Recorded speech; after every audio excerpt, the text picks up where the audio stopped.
Okay, Scott, what happens? Have you handed over to me or not? We'll be starting in just a minute, everybody. Okay. Thanks for joining us, and Professor Turton's already excited about presenting for us, so we're happy to have him. Just hold on 1 minute here, and we will just wait for anyone who's a little late to join us with the webinar today. Okay.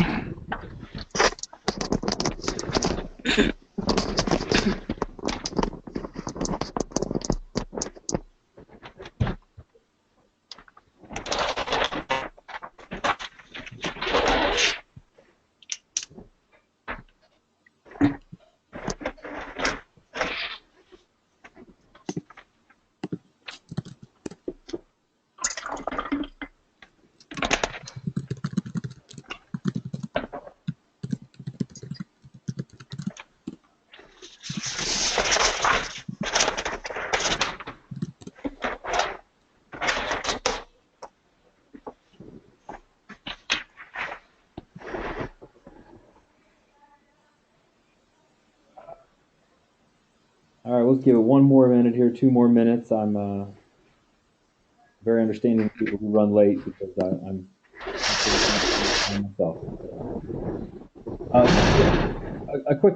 A quick note to my panelists: if everyone can remember to keep your microphone muted while you're not speaking, that'll just make it a little easier for everybody else.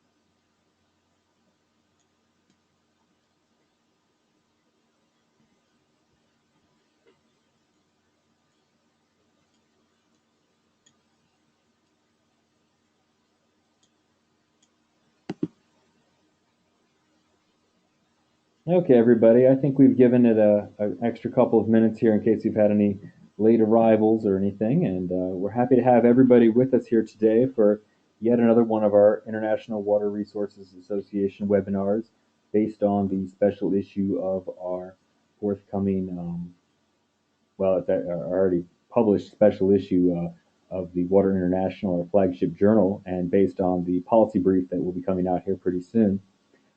Just on behalf of the whole National Water Resource Association staff, I'd like to thank you for coming and joining us here today. As many of you know who are joining, we are a nonprofit, non-governmental educational organization with an over 40-year history of bridging disciplines and geographies and connecting water professionals and students who are interested in understanding more about the sustainable use of our water resources. Here today, we have a really distinguished guest of people who are happy to explain the research they've done on water resources and mining.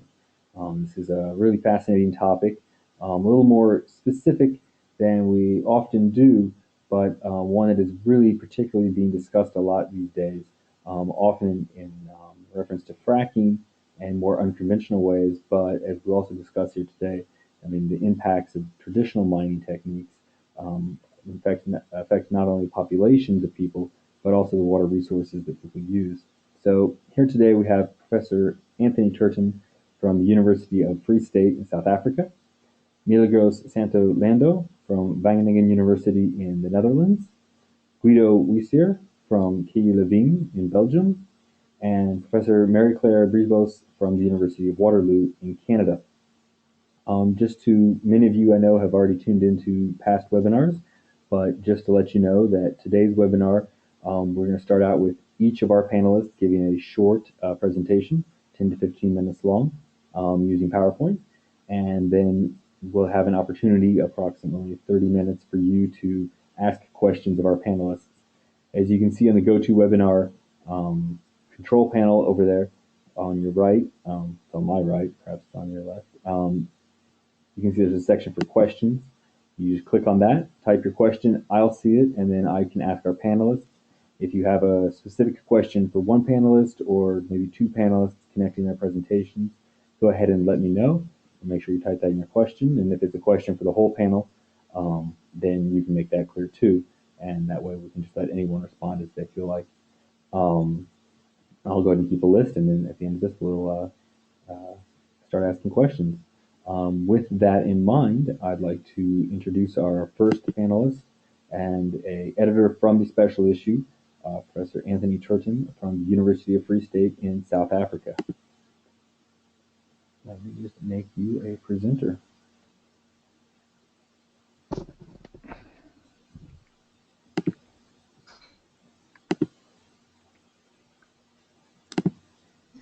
Okay. There we go. Right, that's it. Show my screen, and there we go. Show my screen. Why did it work just now, not now? Yeah, it looks perfect. No, but my screen, now, where's my screen? Have you got my screen? Yes, we do.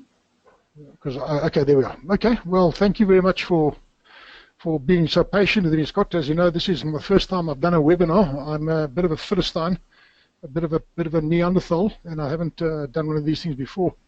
And I'm very happy to see a colleague from University of Waterloo, because I will be spending some time there next year as one of the visiting scholars. So hopefully we'll make a success out of that. Okay, I'm going to my work over the last 10 or so years in the mining sector has been in the South African gold fields, and it's a very interesting case for a number of reasons. Once one of the largest gold mining operations in the world. It is now in a state of rapid decline, and in the next couple of years, maybe even a couple of months, it will no longer exist. So we have a very interesting case here where we are seeing an industry that was once massive now coming to an end. And the work that I've done is try to link together a number of strands of different work. So I like to link, for example, hydrology and history, because they are just interesting things to do together. So what I've done is just to try and make sense of it myself, I've tried to explain our South African history and as it would apply to anything in South Africa that's significant, and I've done it on a timeline. And our history starts in 1910, when the country became a country, a formal country in the Westphalian sense of the word, after the bitter division of the Anglo-Boer War that ended in 1902. The Boer War was fought over gold. Britain would not have anyone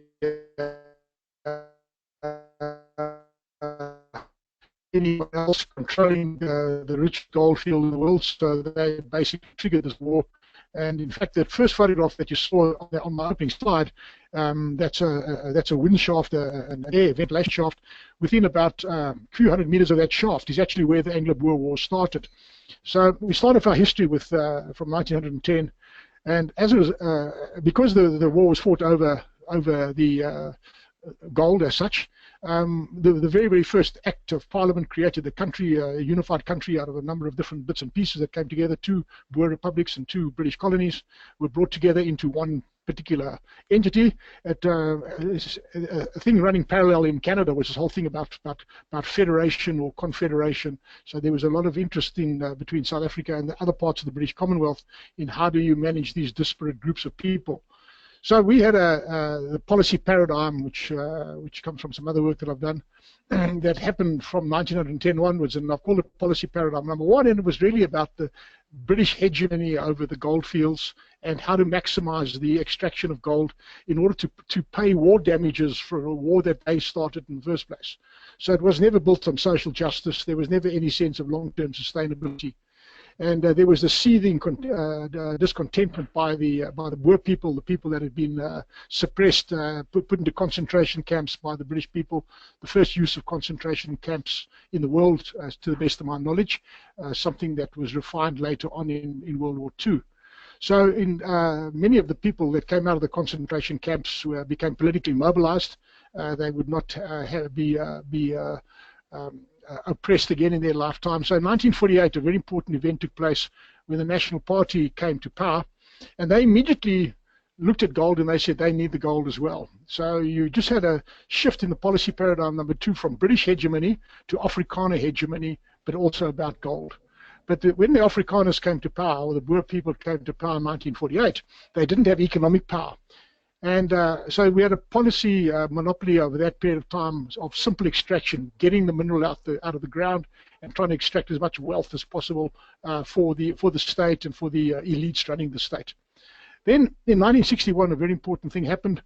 There was a massacre, there was a mass uprising, and there was a brutal police suppression in what became known as the Sharpeville Massacre. And that triggered a number of things. It triggered a flight of capital from South Africa. And it's very interesting because what happened at that point in time has just recently happened a year or two ago in South Africa, in the democratic South Africa, where there was a massacre at Marikana, also over mining, but it's the new government, it's now the so-called democratic government that's done exactly what the old former government has done. So I'll get back to that later on. 1961, armed struggles born, Nelson Mandela, that whole thing that is now internationally known about. So in that immediate post birth of the armed struggle era, there was a new policy paradigm after a period of policy instability, and that saw a very important phenomenon happening because there was collusion between the state and the industry. So whereas in other mining jurisdictions you will have the state as the regulator, and you will have the industry typically run by the private sector as the regulatee. But here the state and ceased to become the regulator, and they became a partner. And what they started to do is, in order for the state to survive under very difficult conditions, South Africa started to become a pariah state at this point in time. And we started seeing marginalization, United Nations sanctions over a period of time that eventually led to the total marginalization of South Africa. But the goose that laid the golden egg had to be protected at all time. Then 1976, so that should be 1976, not 61 there. 1976, another interesting thing happened, the Soweto uprising, which is mirrored into exactly what's happening today in South Africa. If you watch CNN News today, you'll see that there's rioting taking place, even as we speak, on all of our universities, and some of my South African colleagues are unable to join us tonight because of the rioting. Most of the universities have been shut down, police shooting students, etc. That happened in 1976, exactly the same type of thing. So we're seeing a repetition of what happened.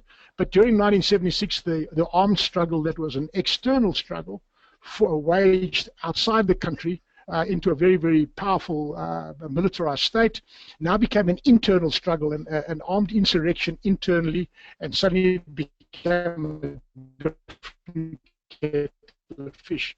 So the policy paradigm before, which was now about the state's survival, under the paradigm of what became known as a total onslaught, with Russia playing a very, very big role in the background, in a way that is not dissimilar to Syria today and Russia. Same type of concept. So the policy monopoly number 2 was protecting the goose that laid the golden egg. And the state did everything that it possibly could to protect those flows, did nothing about environmental sustainability, nothing about putting away rehabilitation funds for the future, nothing about any of those things. Then we had the birth of democracy in 1994. Release of Nelson Mandela a couple of years before that. I was involved in that process in a different life of mine. And we suddenly came to this new democracy and a whole lot of new expectations. And there's a period of policy instability after 1994, as there was when some of the other major shifts took place. And we got this policy paradigm number 5, which was all about the redistribution of wealth and privilege in society. And that is still driving the South African economy today. I could argue that there is, in fact, a 6th policy paradigm that has happened subsequent to this Marikana massacre. And the Marikana massacre was nothing more than an exact mirror image of the 1961 Sharpeville massacre, when police put down by armed force a set of protesting individuals. I'm not sure how many people died in Marikana, but there were certainly many of them. The court cases are still running, and it's done damage to the government today exactly as it did to the government in 1961. So that's where we are today. We're at a period of our history where we've changed our architecture of governance, but at the bottom, we've got this policy paradigm of extraction that has remained throughout. It's always about the economics of extraction, but at the top, we've now got this new policy paradigm of redistribution. How do we redistribute wealth and privilege in society? And this is a very important question that is not yet answered at this point in time. Okay, now, When I first got involved in mining, I had very little knowledge about mining as such. In fact, I was at the Council for Scientific Industrial Research at the time, and I was brought into a project called Mining, Minerals and Sustainable Development. And I asked myself the question, how can mining be sustainable? So in order to understand this, the first thing I did was I said, well, let's understand how mining works. And I understand simple diagrams. If I can't understand it in a diagram, then I can't understand how it works. So I had a team. I had a visiting American scholar, Rebecca Adler, and her and I worked on this project, and we published on this material. And what we came up with is a very simple economic model. So if you take value on the vertical axis and time on the horizontal axis, you can start tracking over time what the flow of money over a given mine. This is a specific mine anywhere in the world. So you've got a development cost. That's the cost of sinking your shafts and building your infrastructure. And that has got a typical profile that starts at 0 and it peaks at a value V1 over time, and then it starts tapering off as you start depleting the resource. But your revenues follow after that, and typically your revenues peak at a value V2, and your revenues are hopefully higher than your costs, and that's your profit. So the profit is the difference between those two curves. But then a certain moment in time comes T1 when your mine has to close. And now this is a very important moment because the entire South African gold mining industry is at this moment right now. So what happens now, when you start seeing mine closure coming up, there's a third little curve, the remediation cost. This is the cost of rehabilitating your mine site. And at the time of mine closure, that cost is relatively small. It doesn't look like very much because the mine is still running fairly well and the infrastructure is still pretty much in place, and people haven't plundered and pillaged and stolen the copper cables and the metal shafts, etc., etc. So this little thing starts creeping up behind you, and no one looks into the future. But the future starts showing that the time T2, when that remediation cost, that's the cost of internalizing your historic externalities, starts coming into being. My team did some work, and that showed, for example, that if you take uranium mining in the former GDR, the cost of rehabilitating that uranium mine exceeds the value of the mineral pulled out the ground in the first place. If you start looking at asbestos mining, the cost of rehabilitating asbestos mines exceeds the value of the revenue that is pulled out of the mine. Clearly, it's not sustainable. So I came to the startling conclusion, and I made my announcement to the government, and they did what governments always do, and they fired me. They said, you can't say that because we're giving you money to tell us about how mining is sustainable. So, well, I can't, because I mean this is the way it is. It is what it is. The cost of rehabilitation exceeds the value of the mineral pulled out the ground. So that's got me thinking about other stuff now, because I suddenly lost a couple of million rands worth of research grant, and that started biting. I said, well, okay, how do we turn this thing around? How do we think about it differently? If you look at your livelihoods from mining, that's the kind of curve that you get from your livelihood flow. So your livelihoods from mining, there's your wage earning miners, are never ever very, very high. They're typically fairly marginal kinds of jobs, but they crash dramatically at the local level when the mine closes. But if you start thinking in the long term about offsetting those and creating jobs, off mine site jobs over time for the life of the mine, that's the potential non-mining livelihoods that you can create. And I started asking myself the question, why is it that mining is always in conflict, for example, with tourism? Why can't you start having a mine which has got 100% destruction in one geographic footprint? Why can't you offset that by having, for example, a nature reserve, a game reserve close by, and we've got lots of elephants and buffaloes and rhino here, and why can't you have the elephants and buffaloes and rhino around the mine, and why can't you attract people to come and see these wonderful animals over time? So that is the model that I developed. Now, if you look at the South African production, gold production, this is the actual historic production over time, and you'll see there's three cycles, three peak periods. This is based on mathematical modeling done by a colleague of mine. And it's the same notion as peak oil. This is peak gold. We've had three peaks of gold production in South Africa over time. The first peak was about shallow gold mining, where resource was easily accessible, and that peaked out roughly in the 1930s, 1940s, around about the start of World War II. Then there was a second very, very important peak in the 1970s. That was after the Sharpeville massacre and before the Soweto riots in 1976 that I mentioned in my first slide. So that was that period of time when the goose that laid the golden egg had to be protected. And that second peak was about deep level mining, and I'm talking about mines that are the deepest in the world, 3,000, 4,000 meters underground. Those are the only mines that are still operating, but the cost of operating them is just so high now that they're about to close down. And the third peak, this is a very important peak, is about the improvement in metallurgical engineering, and it's about recovering gold from the old tailings dams. For every ton of tailings we have in South Africa, we have about 1/3 of a gram of gold. But the unspoken truth in South Africa is that most of our gold resources are also closely associated with uranium.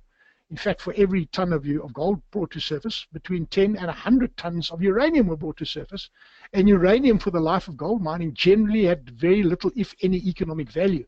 It only started getting economic value in the 1930s with the Manhattan Project, and most of the uranium was simply discarded and exists today in the mine dumps around Johannesburg. So Johannesburg is probably one of the most uranium-contaminated cities in the world. So the question now arises, what happens when mining ceases and there's insufficient funds being set aside for rehabilitation of all of these dumps that contain vast quantities? We've quantified at a very high level of accuracy 410 kilotons of uranium, 410,000 tons of uranium are tied up in the many tailings dams around Johannesburg. So current policy as it stands right now tends to internalize historic externalities, and it's driving this rapid crash. Some analysts say by 2020 odd, we're going to have no gold mining at all. In fact, facts on the ground generally tend to support this. So I've been proposing an alternative model. We could have a soft landing. And in fact, we could reinvent the business case for mining in order to drive a post-mining rehabilitation. Because for every ton of tailings, there's 1/3 of a gram of gold. We can recover that because of that third peak, which is about metallurgical engineering. We can recover that gold, and I've been consulting to a mining company for the last 5 years that does just that. Very marginal company, but it's moving tons and tons of tailings and putting it back underground. So we are actually rehabilitating as we go along. So let's start looking at what this means now, because we've worked out an economic model for the outcome of the current policy. Same Turton diagram here. You've got value on the vertical axis, and you've got time on the horizontal axis. So if you take the mine revenue over the life of the mine, that's the kind of revenue flow you get over time. If you look at the profits, that's the kind of profit profile that you get over time. But if you start looking at the cumulative cost, the depletion of the resource, starting at 100% value when the mine starts and ending up at 0 resource value at the end of the mine. And you say, right, we're approximately at this moment in time today. We're at the end of the life of the mine. There's a little bit of resource left in the ground, but most of it has been depleted. This is the total available revenue that we've got to pay for all of the rehabilitation going forward. But that is the amount of money that's got to be set aside as the environmental liability insurance, if you like, for the cost of rehabilitation. And this is what is driving marginal companies out of business. It's closing them down. So there's a rapid escalation of companies closing down, and in fact it's a complete disincentive. Capital goes to where it finds its highest value, so there's a flight of capital, and environmental activists are saying, well, sue the company, sue the mining company. You can't sue a company that is listed on an international stock exchange, because it's a limited liability company, and the shareholders have got every right to move their money or sell their shares. They've got no value, and eventually there's no residual value left. There's nobody left to hold accountable. This is the problem. So how do we turn this around? We see mine profits as of today, that tiny little triangle there. That's the potential profit we have today. And in fact, there's a cost squeeze because of escalating cost of energy and the escalating cost of labor. This Marikana massacre I told you about was all about labor costs. It was about trebling, if not quadrupling, the cost of rock drill operator laborers, putting them way out of line with their cohorts in Russia, in China, and in South America, for example. So that's where we are today, a major profit squeeze. The logical outcome of this is disinvestment from late cycle mines, resulting in the inevitable collapse of the industry, with the residual liabilities being nationalized by the state that is increasingly unable to absorb those liabilities. So we have a situation today where Johannesburg, the only city in the world, not built on a river, not built on a lake, not built on a watercourse, built on a continental watershed divide, that now happens to be surrounded by all these dumps that contains 410 kilotons of uranium in it. What's going to happen when that uranium gets mobilized by dust and water when there's no longer revenues available to maintain those mine dumps? That's the big vexing questions. So the bottom line is that our current environmental policy is inappropriate for brownfield operations, and it's going to result, in my view, in a rapid onset disaster in the very near future. So what do we need? I think we need some policy reform about to help us to understand this mismatch between greenfields logic and brownfields reality. That's an important thing. If we start looking at offset benefits, and we start quantifying offset benefits, for every ton of tailings moved off the surface and placed back underground to be reprocessed to remove the lost residual gold, you're taking 50 to 200 grams of uranium out of the environment, sequestering it back underground where it came from in a chemically stable form. But this is not yet recognized. It's not yet quantified, accepted policy. There's a benefit of removing tailings and uranium, which is cumulative. And the one river basin I've been working on is a place called the Wonderfontein-Spruit, which is the epicenter of the uranium mining. And there's a town downstream there called Potchefstroom. And Potchefstroom has got elevated levels of uranium in its drinking water. So we can quantify it, because this mine is right at the headwaters of that particular system. For every ton of tailings taken out and put back in the ground, there's between 50 and 200 grams of uranium taken out of the system. And we can actually put a multiplier effect onto that, because there's a cumulative benefit downstream, but we don't yet know how to quite measure that. So I've been working for the last 10 years on this concept of closure mining as an emerging model. And what's interesting is that this particular mine that I've been involved in has recently, well, it went insolvent, came out of insolvency when an Australian company reinvested into it. They were forced into business rescue. That's when I met the chairman at the time, and he appointed me as his advisor. And that's when we started talking about this whole idea of closure mining. And what's fascinating to watch is now that the government as regulator is forced to accept the fact that about 1,000 jobs are going to be lost. And because no one's thought this through, they are now starting to think for the first time about this closure mining model. They're trying to get their head around how to measure offsets and how to internalize those costs. So out of a catastrophe and a disaster, we're starting to get some good things happening. So that's my closing statement. Knowing what's coming before it bites is called wisdom. And I thank you very much, and I'll gladly hand the microphone back when I can figure out how to do it. Well, thank you for that interesting presentation. That was certainly, well, I can't say it was extremely positive and uplifting. I'm certainly a little bit more educated about the water of South Africa before I go down there myself here pretty soon. I appreciate that historical perspective, being able to wrap that back into the presentation and sort of frame that in the beginning so that we can kind of get a better idea of the long-range picture of what's happening there. Our next presenter is Milgros Sosa from the University of Wageningen.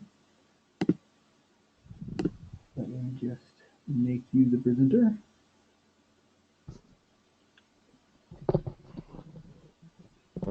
There you are.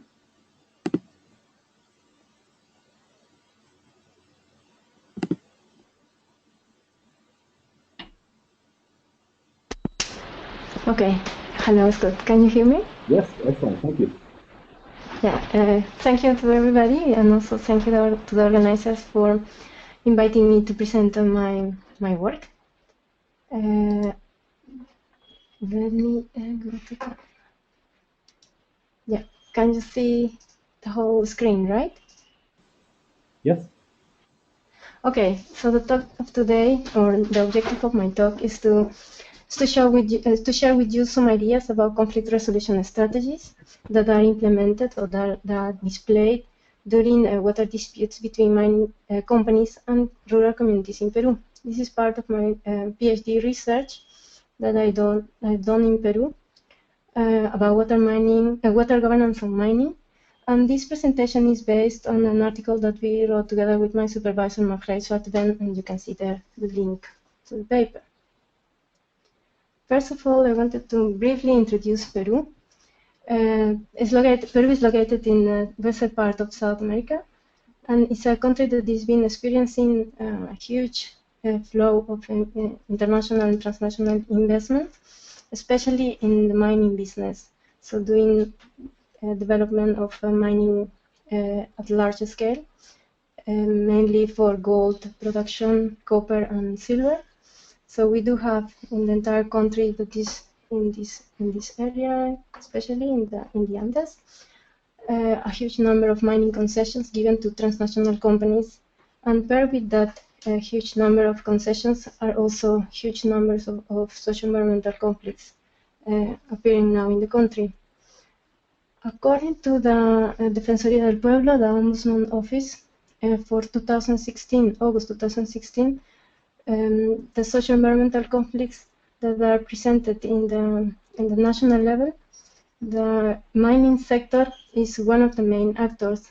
It represents 60%, more than 60% of conflicts or cases where mining is one of the main actors.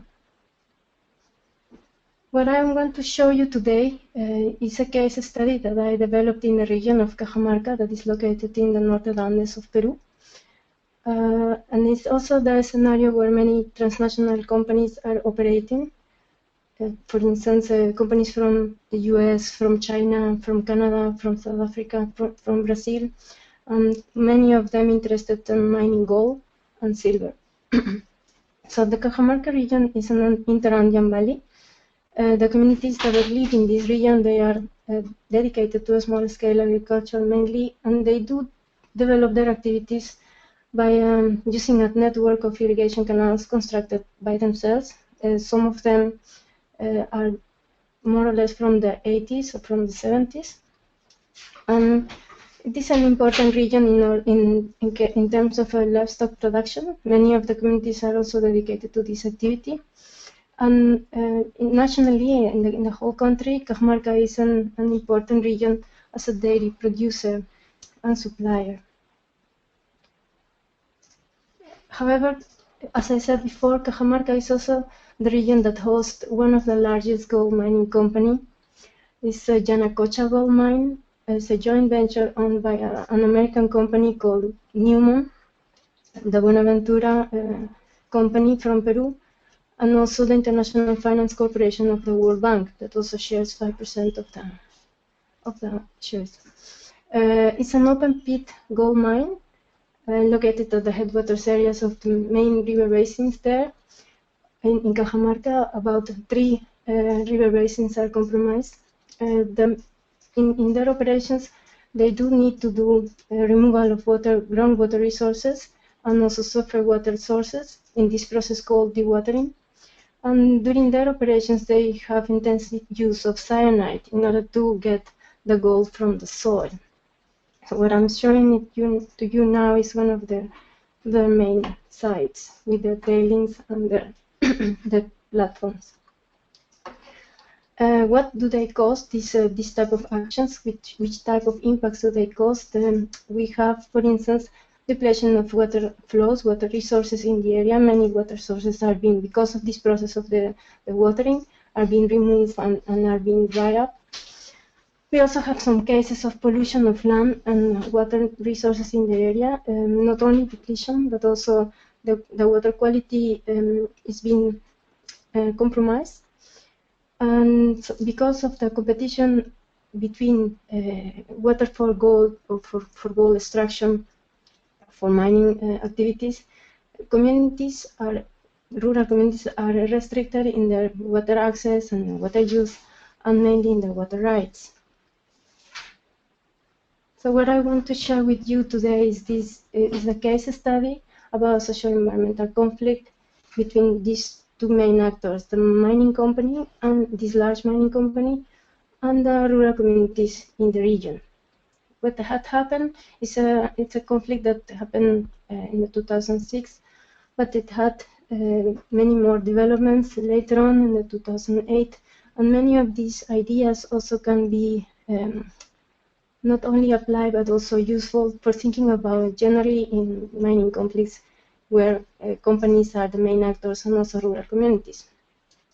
The main problems in this case was that were that the land and water resources of the communities were affected, impacted in terms of quality and quantity. So there was less water, for instance, in the networks of irrigation canals, or sometimes not water at all. Some lagoons were totally dry up because of the watering process. So communities started complaining against the mining company and against also the expansion of some other mining projects that they were going to be developed by this company. Sorry. The communities were also complaining because besides all the environmental impacts that they were already suffering, they were experiencing not any benefit from the mine. In this case, there were no development projects implemented in the area, and they didn't see any benefits in terms of economic situations for the communities. So what happened was that the communities were complaining so much, and the situation escalated to the certain level that the mining company threatened to leave the operations and to close the mining project and the mining developments in the region. So that one triggered the attention of the government, and the Prime Minister at that time decided to intervene in order to find a kind of an agreement between the two conflicting parties.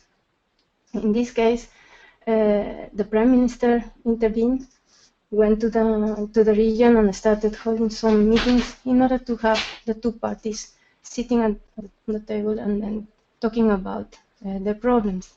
They did reach an agreement that it was called the Cumbayo Act, and in this case many technical solutions were promised. For instance, there was the idea of implementing water management studies in the area, also bringing into the scenario or intervening the International Development Bank funding certain projects, and also developing some investment plans in the area, trying to give more benefits to the communities. There were also, in terms of water ideas, projects about domestic water systems for the communities, and many promises that try to kind of calm the situation. Everything was done and promised, and the agreement was signed, so everybody seemed to be happy with the results. The communities, however, were still a bit suspicious and thinking in a critical way and looking at the company and their actions. And its actions. However, the company was very happy with the results and could proceed with operations and do their business as usual. However, after the agreement was signed, the studies were starting to be implemented in the area, but the water resources of the region were anyway depleted. The communities were not informed about the operations that the mining company was developing in the region, or the expansion plans that they were doing, and their complaints were just dismissed. So what we, in our analysis, what we were thinking that is nice to share with you, and also to critically see how companies and sometimes also government officers perform and do in order to intervene and solve conflict situations. We found two strategies, legal strategies and technical strategies that are implemented in order to reduce the tensions. So when farmers were questioning how the company was operating in the area, how they got authorizations to proceed with operations and with expansion plans, there were many concerns from the communities about the information sharing that was not really taking place in the process. So they were not informed, they were not involved in the situations and in the decisions that were being taken, and they didn't know how, for instance, the company could have reached or could have had the social license to operate in the region and proceed with with these activities. So what the company was replying to this concern was that they were operating within the law, that the environmental impact assessments that they were done were approved by the authorities, so there was nothing to be discussed or to be complaining about, that they hold all the water permissions for extraction, management, treatment, and disposal of water, so they do have everything and they could proceed. But mainly what they said to the communities is that they could do as they please in their concession because everything that they were doing, it was legal. We also saw other strategy that the mining company was also displaying or applying, and that it was when, for instance, water sources were drying up or the water depletion persisted in the area, and communities were not really aware or informed about what was happening. Again, operations just went on, and decisions also were taken without any consultation. So they could base their actions on technical knowledge and expertise supporting their operations. They said that they perform assessments, water assessments, for instance, to note all the mining impacts that they could have in the area, and all of them they were kind of dismissed, that they were considered not relevant according to their technical expertise. And also they were justifying their operations, saying that they are involving international funds of other actors and consultancy companies in order to develop studies in the area so that the water resources were somehow protected or secured. In that sense, they were also saying that if there was any impact or any community that felt reduction of the water flows, they were compromising themselves to provide treated water from the mining sites to the communities for irrigation purposes, so as a mitigation strategy. So they were kind of justifying all their activities, saying that because they manage the technical expertise, or they do hold the technical knowledge, everything would be fine with the water in the area. And when complaints from the communities appear, they were saying that why they should be worried about that if there are studies going on, and even by international companies.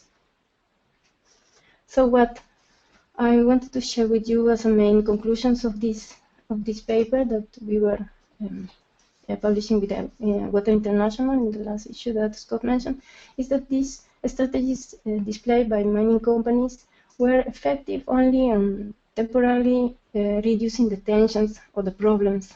They were working like a firework or a fireman, sorry, department, just reducing tensions when they were appearing.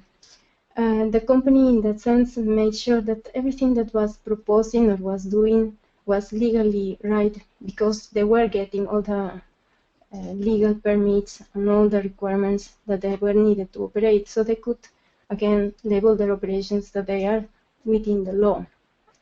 And also in the technical area, they could say that everything that they were doing that was scientifically sound, because of, for instance, their areas were approved. They were proposing technical solutions to mitigate problems or mitigate impacts. So everything was kind of calculated, and everything was okay in terms of, for instance, technical studies.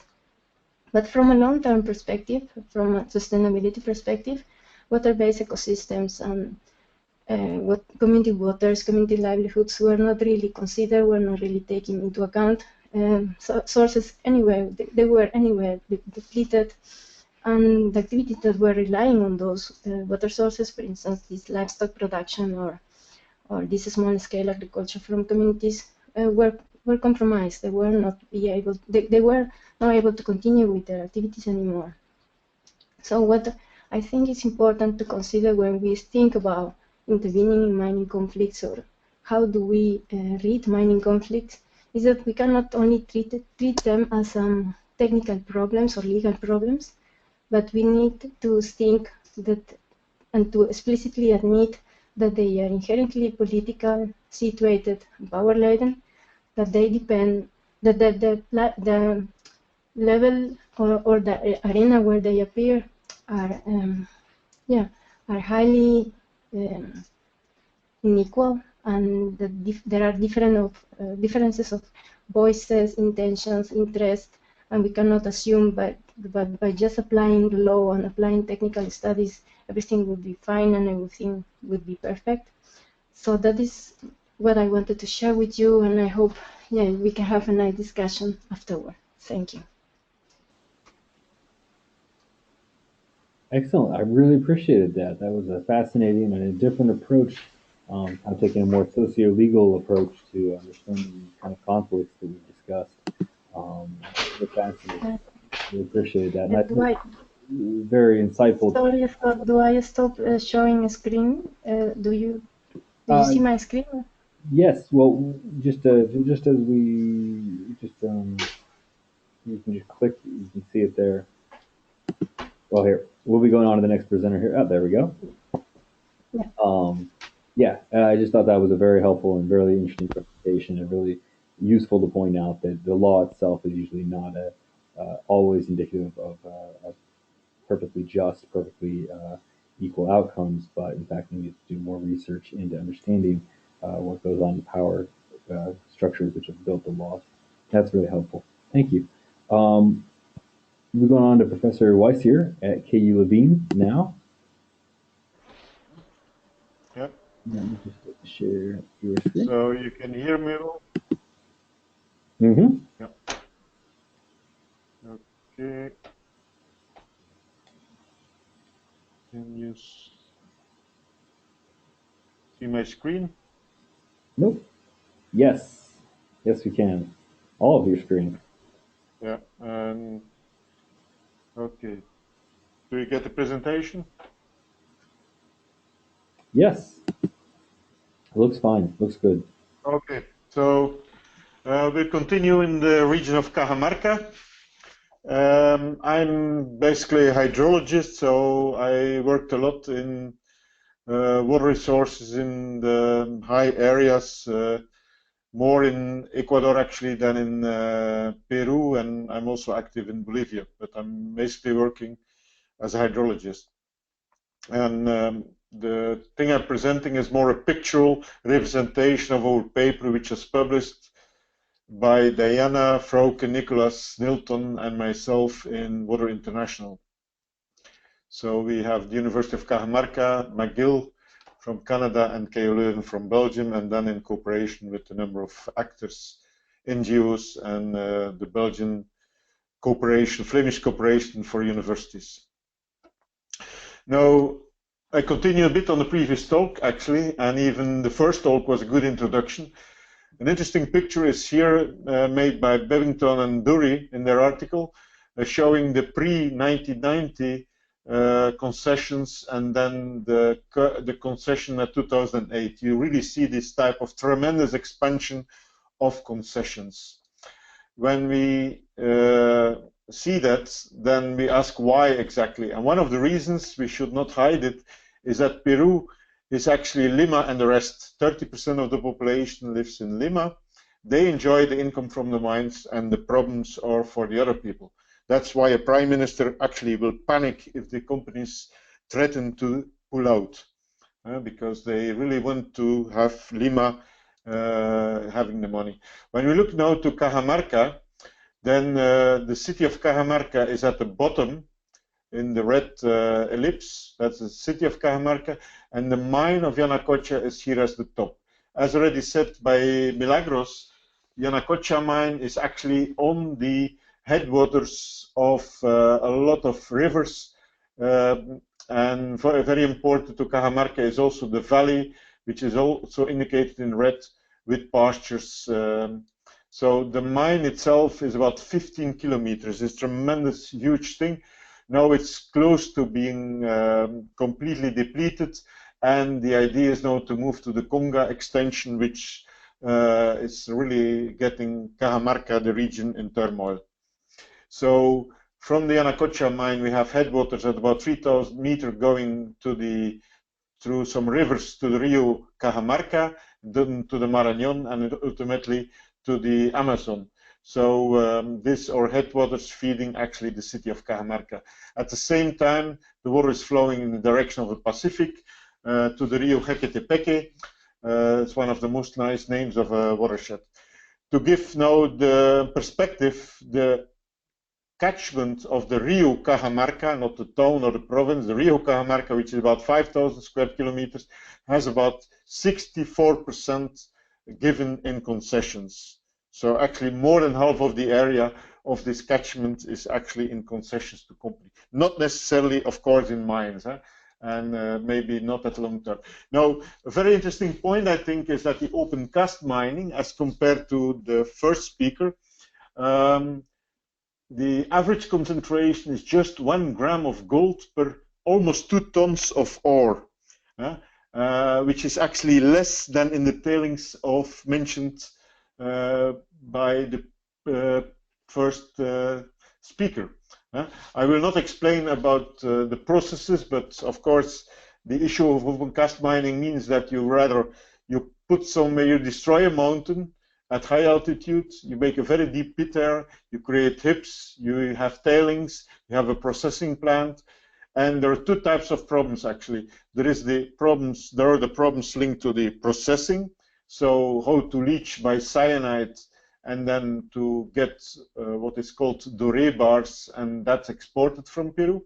And the other problem is, already mentioned by the second speaker also, is to lower the groundwater so that it can actually work in the open cast pits, and that water is potentially acid water, because you oxidize layers which are presumably in rather anaerobic or anoxic conditions, and because of that you can get very huge problems with acid water.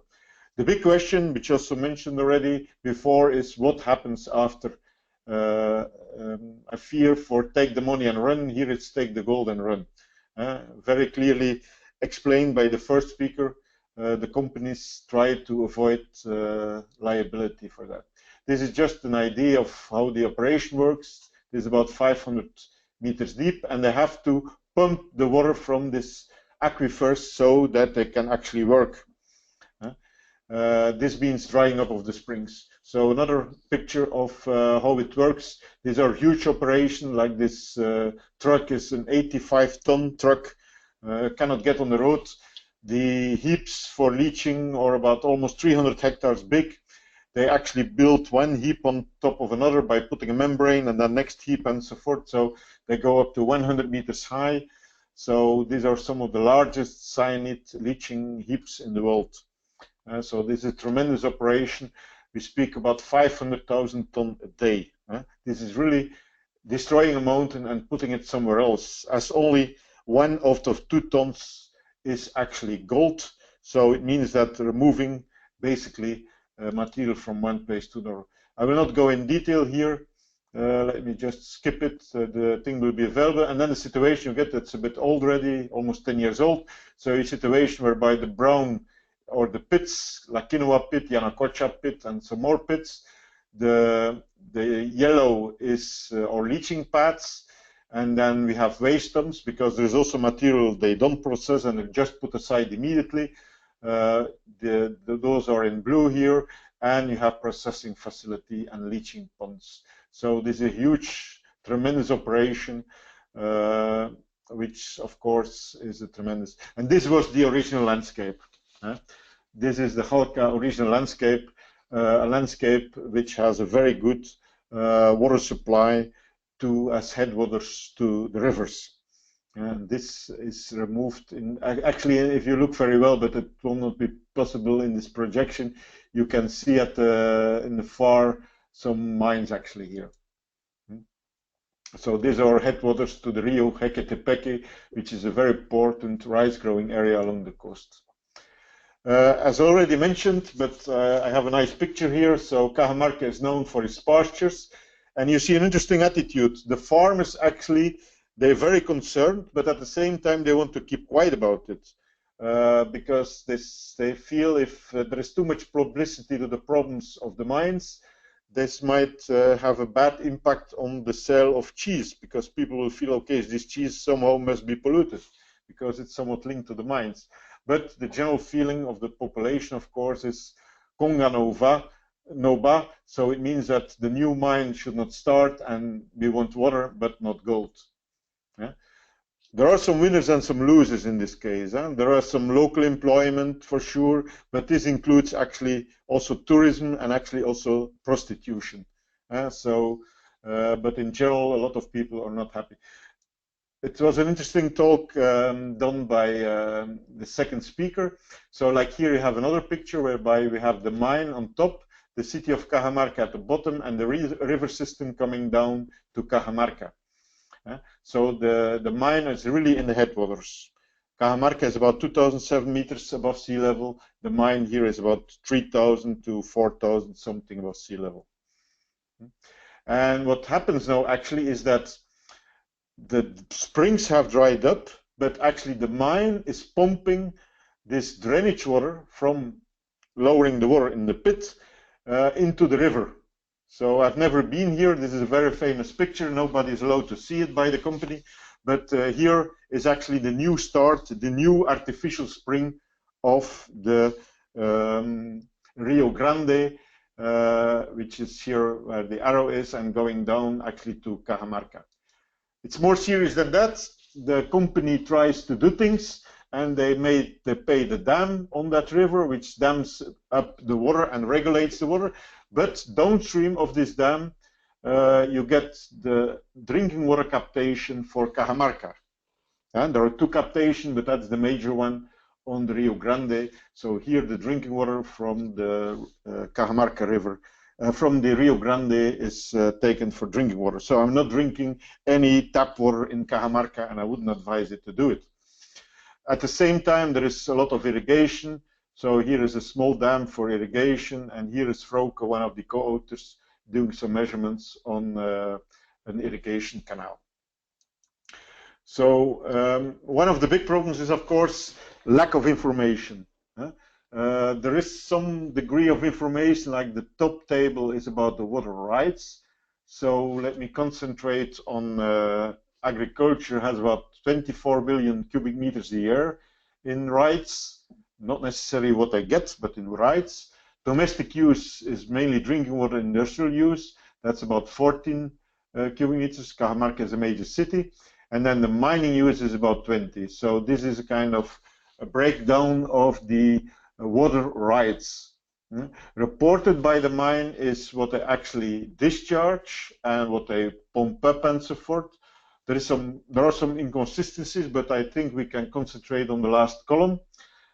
So the water discharged by the mine is about in the same order of magnitude as the total water need. So if we take the 24 and the 14 together, we get about the same order of magnitude as, which is about 40 million cubic meters per year. We get about the same order of magnitude as the water discharge. My big concern is here, we did some measurements on the water quality, and it was not too bad. There were some slight elevations of here and there something, but it was not dramatic, to be very honest about it. But my big concern is what will happen when they close the mine. They will stop pumping, the water will rise in the pit, and the springs won't necessarily start flowing again immediately. It will take some time. So that's a big question. So is sustainable mining possible or not? To me, that's a big question.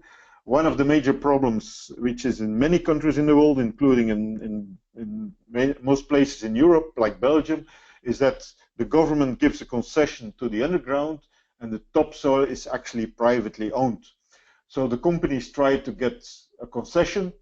When they get a concession, they have the right to the underground, but then they have to get the topsoil.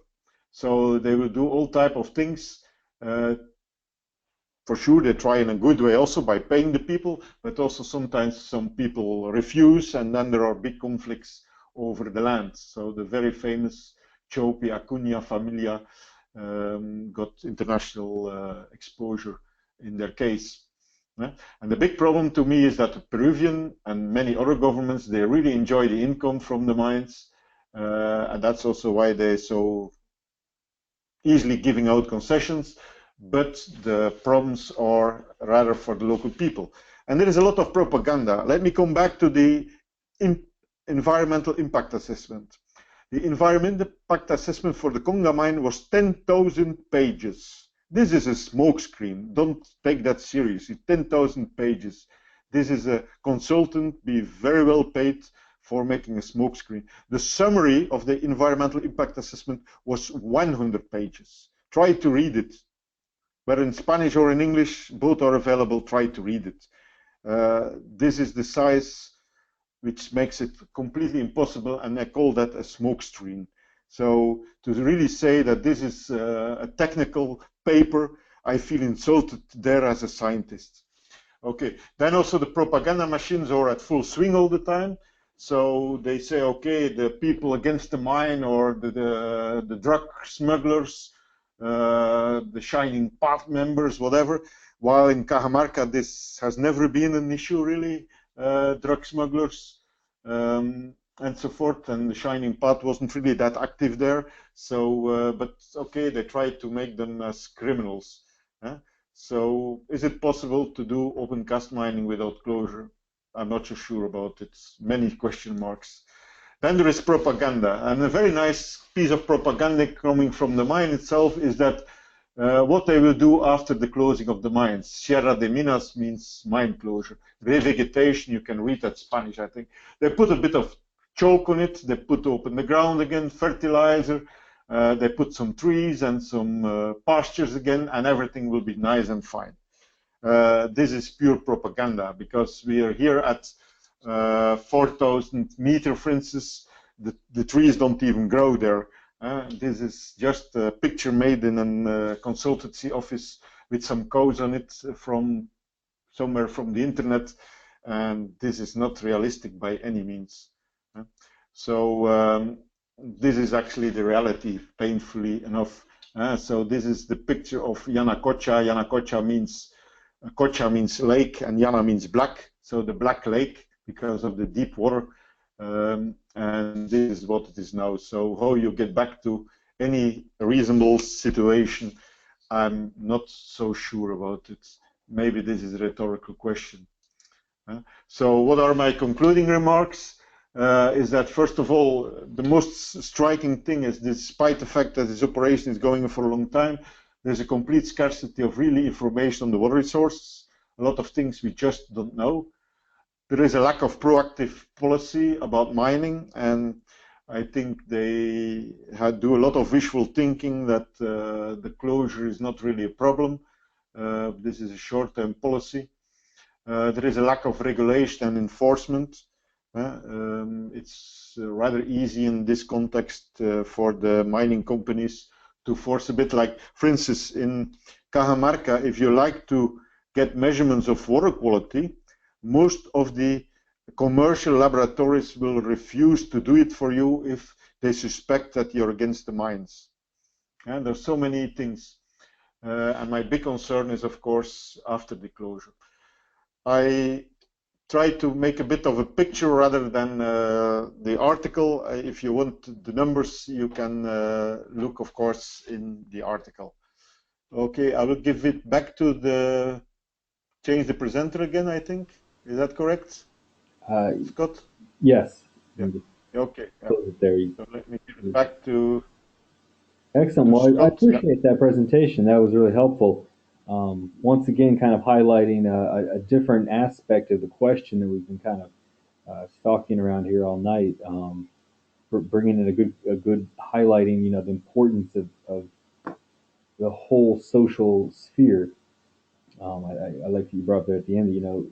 There's some cases where you couldn't even, even if the laws were with you, and even if you had the permission to have water samples done, people just won't do it for you.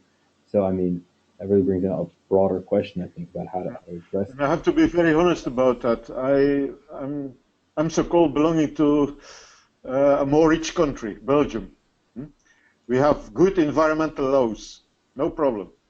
But the enforcement of the laws is not easy, because some companies have a lot of money, and they can actually hire the most expensive lawyer and try to find some loophole in the law to do whatever they like. An environmental impact assessment a lot of people criticize that a lot because it's more a smokescreen than a serious instrument. If it is a serious instrument, I'm fully in favor of it. But in some cases, it's not, unfortunately. Yeah. Well, let's go here to our last speaker, Professor Mary-Claire Brisbois at the University of Waterloo. And I'd like to remind everyone that you can ask questions.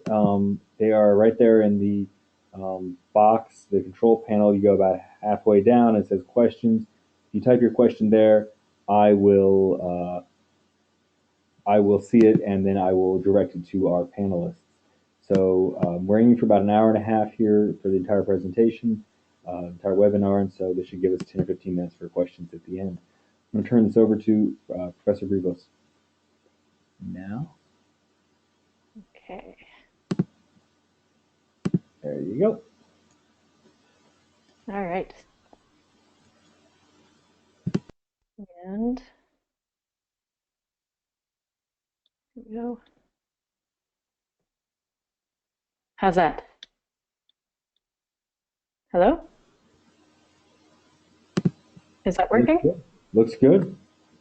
Okay, great. Muted myself. All right, so my presentation will actually tie in pretty well with the ones that have gone before. I'll be talking about water governance in Canada, but you'll I'm sure notice some of the underlying themes of power and essentially industry having a lot more influence than other actors might. So this was a study that we did a couple years ago, and it was a larger study looking at the influence of natural resource industries on water governance in Canada, or collaborative water governance in Canada. But what I'll focus on today is just one portion of the study that looked at collaborative water governance relative to the Alberta oil sands and the extractive oil sands mining that's going on there. So this might not be new to many of you, but we're seeing more and more uses of new governance approaches. So water governance where other actors beyond the government itself are involved. So you'll see business or civil society taking a more proactive role in governing. But the problem is that these new strategies don't sit very well in the hierarchical political and economic structures that we often have. So for example, in a democracy like Canada, we have elected representatives who are supposed to make decisions on our behalf, and they're viewed as legitimate and accountable. But then you have these new approaches where the civil or business actors that are participating expect to have some sort of influence on the decision-making process because they're putting in a lot of time and effort. So it can be a bit of a challenge. And I really wanted to get at how these collaborative processes are being affected by the participation of these really significantly powerful industries. And I'm just going to give you a bit of the conceptual background to frame what I'll be talking about. In looking at these cases, we used 3 different bodies of literature. So the first was on collaboration. So collaborative governance is a specific type of governance. And the idea is that you get people face-to-face around a table, and you want to have everyone there, or representatives of people who have a stake in the issue at hand. And they're supposed to talk to each other and get to know each other, share their knowledge and learn together and come up with solutions that they can all agree to. So that's collaborative governance. We also used power theory as a conceptual tool, and mostly based on the work of Stephen Lukes. And he talks about power as being expressed across 3 dimensions. So the first is sort of that brute force. You try to make somebody do something just using pure force. The second one is power that relates to the structures that we have as a result of our economic and political systems. And then the third dimension is power that relates to discourses and sort of our values and social norms and stories that we have.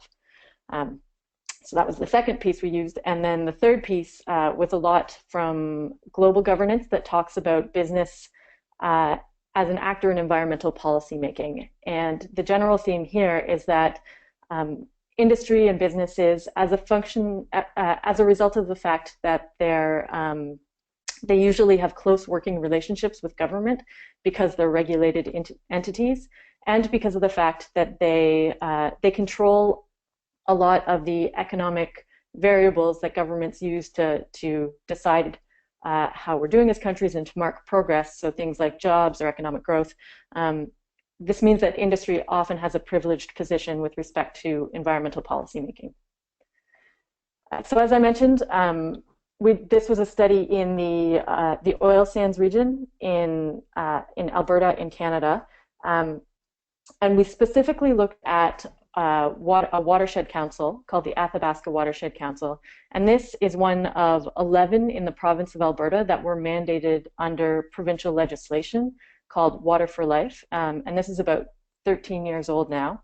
But this legislation mandated that these watershed bodies would be set up as collaborative committees, so they would bring all these actors together, and it brought together people from industry, so the oil sands and also some forestry companies, municipal actors, so municipal governments from the towns and municipalities in the watershed, and also civil society groups, so different NGOs and charities that were involved in working on water. And they also had a few staff people and a provincial representative. But these committees, as one of 11 in the province, they were mandated to first come up with state of the watershed reports, so to produce reports on different chemical or biophysical aspects of the watershed, and then to use those reports in deliberation with the rest of the committee to come up with a watershed management plan. And these weren't regulatory documents, but the watershed management plan was intended to be used to advise provincial policy, and that is written into the legislation that it's supposed to be used as an advisory document. So I'm just going to jump right into some of the things that we found as examples of ways that power was exerted, or how power bubbled up in these processes and affected their ability to, for the process to reach their goals, which was essentially to come up with a watershed management plan that addressed social and environmental goals. So one of the things that we found was that that the issue of access to decision makers was a really big subject.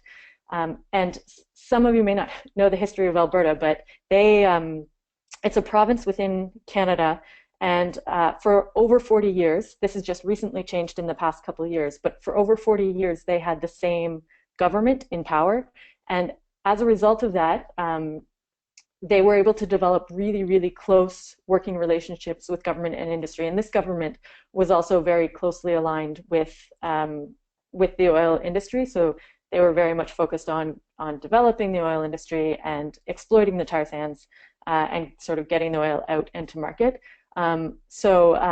So over time, what developed were really close relationships, and you can see that in the quote there, where they talk about, well, they spend all their time after work together, so they don't even need to talk to us. They can just make those decisions together, and they don't need to talk to sort of the local people.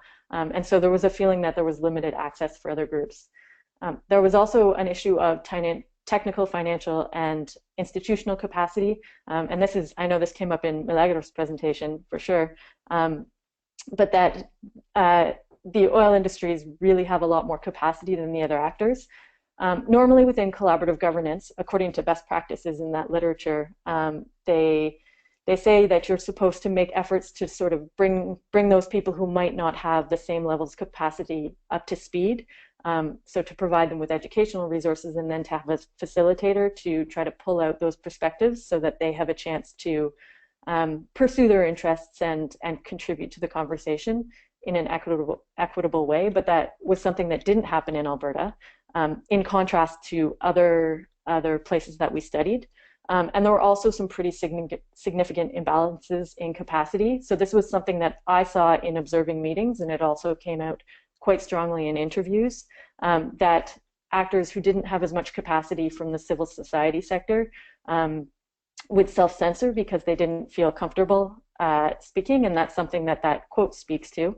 But there were also issues where there was explicit contestation of knowledge. So in one case, the committee asked their staff to produce a number of fact sheets on different technical or biophysical aspects of the watershed. So things like the amount of sediment in the water, or the macroinvertebrates, or things like that. So things they could post on the website, so the public would have a chance to kind of see what was going on in the watershed. But one of the ones, the fact sheets, was on road density, which is just essentially how many roads there are per square kilometer. And fewer roads is better because the roads disrupt the ecosystem. And industry will often put in roads to get access. And so that was actually blocked by the industry actors because they didn't want that information public. And at last check, that information was still not up on the website. And that was something that that came out in my interviews as well, that there had been sort of this contest to say, no, we can't release that information to the public. And they were able to exert that control.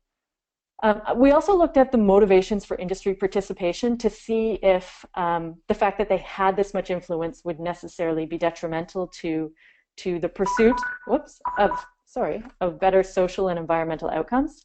And basically what we found was that they weren't really in the game to try to make the environment a better place. Really what was motivating their participation was the defense of their business interests, to seek social license and legitimacy so they could keep extracting, and also as an opportunity to influence the knowledge in the committee. And so that's, again, this quote that I had from an industry representative saying that you're teaching them, but then that person corrected themselves and said, well, no, teaching is a strong word, but you're just helping them to understand what the real story is. And then we also took a look at the impact of on industry of the processes and their commitment to them.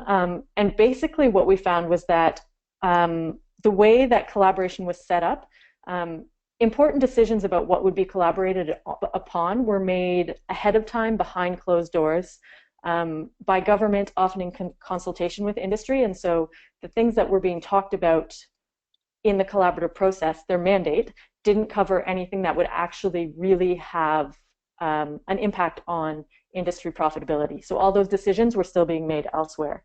And the other thing that was interesting was that industry didn't send anybody who actually had any decision-making power. So the people they sent were really great people and learned a lot, but they never necessarily would be even in the same room as somebody on the board of directors or a CEO or somebody who actually makes decisions about the water policy of the company. And that's what that quote speaks to as well. All right, so just some findings to summarize. The first is that in situations where you have these industries that have a lot of power and influence, especially multinationals, they're often able to exert influence at provincial, regional, or federal, even global scales.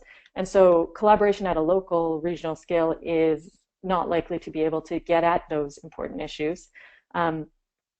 Also that that collaboration or efforts for participation at a local scale really can't get at those larger power imbalances. You really need to be talking about them across scales. And also that an absence of visible contestation doesn't necessarily mean that everything is okay. It just means that the battles are sometimes being fought at other levels. So your process can look very amicable and cohesive, but you could have huge conflict behind the scenes. And just some implications that collaborating in those types of imbalanced situations offers industry sometimes an opportunity to entrench the status quo. And we saw in Alberta as well that it was disempowering some of the people, the civil actors. Also, power and attention to power must extend beyond just the actual collaborative process. You need to be looking at how the agenda is set, how policies get decided upon, and how they're implemented as well. And also that sort of these discursive collaborative processes aren't necessarily appropriate in all situations. And so that's there. And then this wasn't part of the special issue, but we did have 3 articles come out on this year, if anybody's interested in them. And I think that's about it. Well, excellent. Thank you for that really great presentation. I found that really interesting. As somebody who lives in Canada myself, I was particularly drawn to the research area, but I thought this really highlighted some of the issues that we've been discussing throughout all of these papers today, all these presentations. I'd like to ask our audience once again, if you have any questions, go ahead and type them in. We have about 10 minutes left in the webinar, and one person has asked if there'll be recordings and PowerPoints available. Yes, when they're all put together, we have everything organized. I will have them put on the IWRA website, and you can access them there. In light of not having any questions right now, I'd like to warm up our panel maybe with a quick question anyone can answer. One overarching issue I've seen, I guess, from all these questions, all these, is that, you know, there's kind of this repeated theme of industry polluting and really having, you know, the people who are affected most having trouble responding to it. So I guess in a very broad question is you know, how can, what do you, from your research, from your understanding, what do you think are some of the best ways across all these case study sites, perhaps, for people who are affected by pollution, populations, groups, often without power, or with less power and less capacity? Are the routes best through the legal system? Are they best through social organizing? Are they best through you know, attempts to change the power structures that be? What do you see as the you know, best way to address the specific problems in the specific site? Anyone can answer. Just make sure you unmute your microphone. Maybe give a small comment. I'm a bit an outsider in sociology, so I'm a hydrologist. But what I've seen in a number of issues is that the people who try to do something about it, they need to work at different levels. First of all, you need the people who have the kind of charisma, who can speak to the media. They're doing the public relations. You need the people who are actually doing the technical things and informing the people who speak to the media what you're saying is right or not right, because they will try to take you on it. And you need the legal advisor. So you need quite an organization, and I've seen a number of cases that's right. Another point, my feeling is that to really get the companies having a better mind on this, is that actually there need to be action by the stakeholders also, and the people with the shares, the shareholders and the stakeholders of the company. So they need to feel really the need for it. And often they can get away with a number of things. Then the government is also a very big issue. As you, even in Canada, I got a feeling, and maybe it's the case in many countries, that there is a kind of collusion between the companies and the government. So in that type of situation, it's not easy to operate, I think. But I'm not a specialist in this. I'm just a simple hydrologist.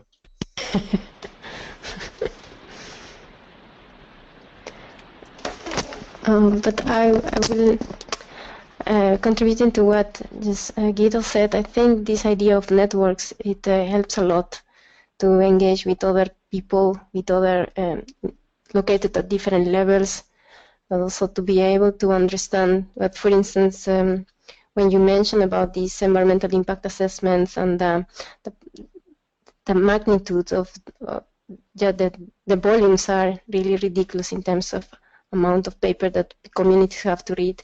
This type of information cannot be dealt and digested easily.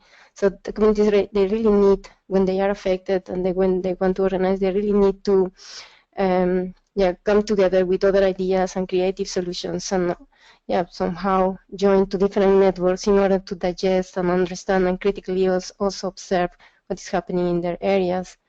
And those networks can support them to help their voices to be heard in different arenas and in different by different stakeholders. So I think can also support what you just said about how to help communities or people affected in this case of trying to do something. Yeah, I would really just agree with that. That one of the things that has made the most impact in changing the way that the Alberta government approaches the oil sands and oil sands regulation has been sort of the media pressure and the international spotlight, because there's been some significant negative pressure, and without that, I'm not sure much would have changed. But so that's one piece. But the other piece is particularly for mining that's done in some place like Peru or other places in Latin America, where it's being done through a major multinational that's based in the US or Canada.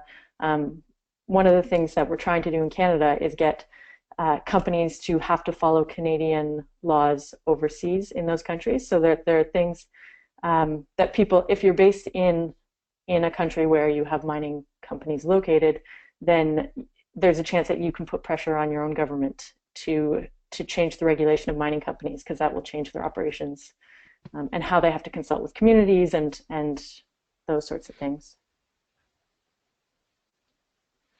Can I comment a little bit on that as well? Look, I think it's a very complex space, and the first thing I'd like to say is that the similarities between all of these presentations is very, very interesting. They all have got the same kind of theme to it, okay? And we're talking here about power relations, and will public participation type of approaches assist in flattening out these power relations? And what I've seen is this whole notion of public participation, all it does is it enables another level of power broker to come in. And this is the person that is technically competent, speaking on behalf of the masses. And in fact, there's a very interesting phenomena that I'm seeing in South Africa, the emergence of a vigilante type of activist, where the activist is so frustrated that the state is unable to enforce, that the activist now takes on the role of the state and starts enforcing on behalf of the state. Now, I'm not sure if that will happen, for example, in Canada, where you've got more of a stable government. I don't know. Certainly in South Africa, where we've got a little bit of a chaotic turmoil of a government at the moment, this is what's happened. The vigilante activist has replaced the state, and in fact now can dictate all these kind of things. So it's one kind of power relationship that has been overthrown, and another power relationship has come, not necessarily just, not necessarily capable of doing anything, because I would argue that one of the biggest long-term problems, particularly from gold mining, where from a pyrite-based ore body, is the formation of acid. Now, if you go back to that curve of mine that I showed, that environmental remediation curve, it can be that you've got acidic water flowing through those systems for a century, or maybe even 2 or 3 into the future. If you do a mass balance, Guido, of the conversion of pyrite into acidic water in the headwaters of a major river, on that magnitude, you are probably going to find that there's a fundamental change. You don't see it at the moment, for the simple reason that the pits are being dewatered all the time. And as they're being dewatered, you've constantly got new pyrite face that you're working on. But as soon as the mine switch the pumps off, and those open pits start getting flooded, in a very short space of time, you get oceans of acid. Purely, the lowest pH I've seen of any mine-impacted water in South Africa is 1.8. A pH of 1.8. And now it gets very interesting in the context of the South African gold mining, because with the uranium presence, anything below a pH of 4, uranium becomes liquidly solubilized, it becomes mobilized. So when you've now got flowing rivers that used to be natural dolomitic aquifers, prior to mining, these dolomitic aquifers overlay the mining body underneath, the underground ore body. So you've dewatered the dolomitic aquifer system. You've now dewatered the mine down to 2,000-3,000 meters below surface. Mining stops because the cost of pumping is very, very high.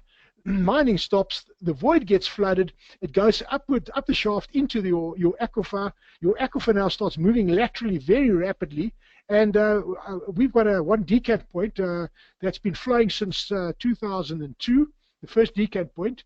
That first photograph that I showed you, there was the decant point, and that has been flowing at an average of 18 megaliters of water per day.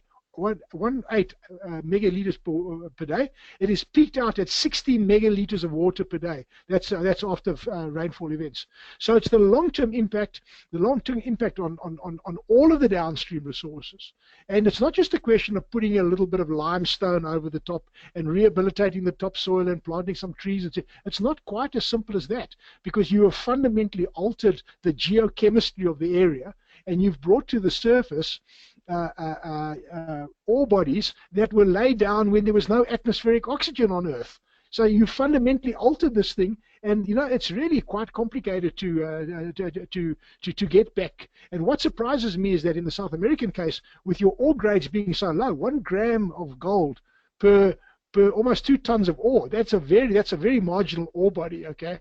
I was at a big open pit site in Kalgoorlie in Australia, where they're mining 1 gram a ton, 1 gram per ton, and that's considered to be marginal. On the mines that I've been working on the open pit mines, they're getting about 2.5, 3 grams per ton, very, very marginal mines. But the tailings, what's left behind in the old residue, is 1/3 of a gram per ton. So they're mixing that up with some of your underground ore that's still left, that's coming through sometimes at 5 grams a ton. Sometimes you get a sweet spot 20 grams a ton, but that's a very small quantity of ore. So it's a very marginal operation, and unless you can set capital aside over time to rehabilitate that, those machines are costing a lot of money. Unless you have concurrent rehabilitation taking place, and unless it is absolutely implemented and policed over time, then I'm afraid it's just not going to be sustainable over time, and the long-term implications are severe. So I've said enough. Thanks. No, that was excellent, and I think that sort of framed up a good discussion of what we've had here today. I see it's moved on towards hour and a half time of our webinar, so it's about time for us to be wrapping up. And I think that kind of presented a good closing round. Everyone's had an opportunity to kind of approach the questions from their own viewpoint. I really appreciate all those interesting perspectives. Does anyone have any final statements or any thoughts? Don't want to cut anyone off. But empowerment and giving voice. All right. Well, thank you for the good guidance. Well, and I want to thank everybody here today. Thank you very much, everyone on my panel. Thank you for everyone that's tuned in today. I think this is a really great learning opportunity and a really great chance for us to sort of meet each other virtually, as it were, learn from each other, and to hopefully go away from this with some new ideas and some new energy on our own research. So I'd like to thank everybody on the panel, Professor Anthony Turton, Milgros Landeo, Professor Guido Wyseure, and Professor Mary Claire Brisbois. You guys are all great. Really appreciate your help. And we'd like to remind everybody that this webinar was based on the special issue of the IWRA's flagship journal, Water International. So you can go look up Water International online, and I would go to our website, www.iwra.org, to find our link to the journal, and you can read all these articles more. And while you're at the website, you could become a member of IWRA, which would be a great idea as well. That's what we remind people that we are a membership-based organization, and that we are non-governmental, we're non-profit, and that we rely on having members to get our work done, and to help put on webinars like this, to help publish journals like Water International, and to continue bringing professionals together to take care of important issues that we all care about so much. I just remind you that we have opened up our call for abstracts for the next World Water Congress in Mexico. So you go to our website and check that out as well. And if you'd like to get any more information about IWRA, just go to iwra.org. So on thanks of everybody here at the International Water Resources Association office. I'd like to thank you for your time, and hope you have a good day. Thank you. Thank Bye you. bye. Everybody. Thank you. Bye. Bye-bye. Bye. Bye.